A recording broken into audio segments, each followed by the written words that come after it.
so please chime in on anything you hear throughout the entire show. So what should you do if your child is being bullied? We want to tell you about what one mother did. She wrote a blog about the advice that she gave to her 6-year-old daughter, and it has caused quite the debate as a result. She gave her little girl a blessing to go ahead and kick her male bullies where it counts.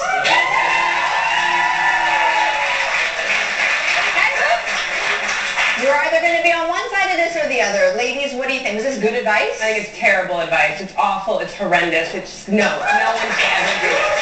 I mean, what if Jaya is being bullied at school? Listen, if Jaya was being bullied, ideally I would talk to him, I would talk to the teachers, then I might even talk to the parents of the student who was bullying him. In no way do I ever want to encourage him to resort to violence. And in particular, I think, as somebody who has a son, who has testicles, and has a partner with testicles, that's a vulnerable part of the male body. We would never encourage somebody to do the same kind of action on a girl. Imagine that kind of a scenario. You have a daughter, and you tell her to go and kick another girl in the groin. This would be unthinkable. But don't you think that this does actually fall along gender lines, this discussion? I think it's significant that it's a mother who has a daughter who says kick the boys, if they're harassing. I'm just saying, I'm not going to, for me, I will never encourage violence. But secondly, you can do all kinds of things. Testicles can rupture. They can twist. These can cause emergency room situations. Not to mention that hopefully that person eventually may want to have kids of their own. Which is horrible. This is horrible. It's horrible, but what about the fact that she's being bullied? Okay, then you deal with the bullying. Listen, and sometimes you try to deal with the bullying, and schools don't deal with the bullying very well. When Blaze was 6 or 7 years old, she was being bullied at school.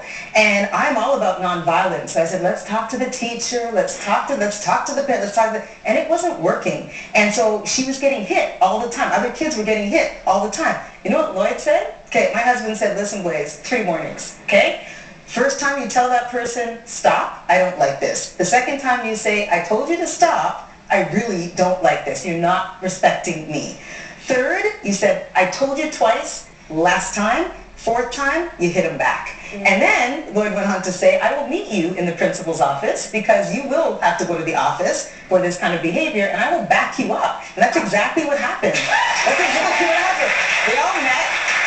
Lloyd was called to the school because I was at work. And they met, and basically it was, yes, Mr. Exeter, this happened. Blaze hit this kid back. He said, yeah, because I told her to. Because she's been bullied, and no one's been doing anything about it. So the response was this kid actually had been bullying other kids as well, and they had to take the kid and the parents aside, come up with a solution. Whatever they did, the kids stopped, but they were forced to deal with it because they weren't dealing with it before. And so Blaze saw that her parents had her back. And I was all about, oh, no, this is not the right way to go, until it worked. And it did work. Oh, that's so sad. It's very sad, but it worked. I'm going to say as also the mother of a young daughter as well. I mean, this would be a nightmare scenario for any kid, regardless of gender. Let me say that.